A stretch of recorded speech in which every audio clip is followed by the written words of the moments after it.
Bonjour et bienvenue. Un jour, je rencontre un membre de ma famille que je n'avais pas vu depuis longtemps. On discute, c'est fluide, agréable, sincère, tout se passe bien. Puis, à un moment, elle comprend qui je suis.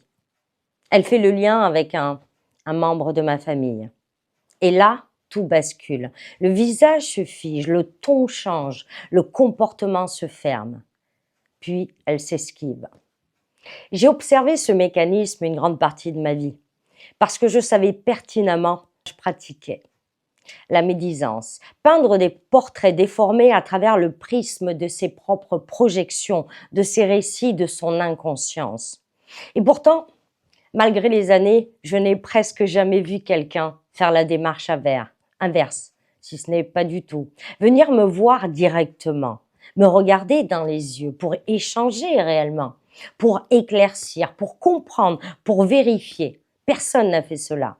Nous vivons dans une société saturée de récits prémâchés, de rumeurs et de creepypasta humaines répétées en boucle sans conscience. Le piège subtil, c'est que la majorité des gens ne vérifient pas la source. On absorbe, on croit, on juge, on fuit. Ce mécanisme ne détruit pas seulement le lien, il abîme d'abord celui qui écoute sans vérifier. À force de vibrer dans le faux et le virtuel des cancans, on perd la capacité du réel, du discernement et de la véritable rencontre humaine. La seule façon de savoir qui est l'autre, c'est l'expérience directe, le cœur à cœur, les yeux dans les yeux. Aujourd'hui, ce ne sont plus des situations qui me touchent, ce sont des situations qui m'éclairent.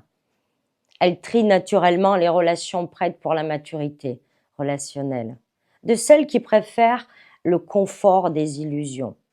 Ne vous privez plus de la vérité des êtres. Osez le direct, parlez, écoutez, vérifiez par vous-même.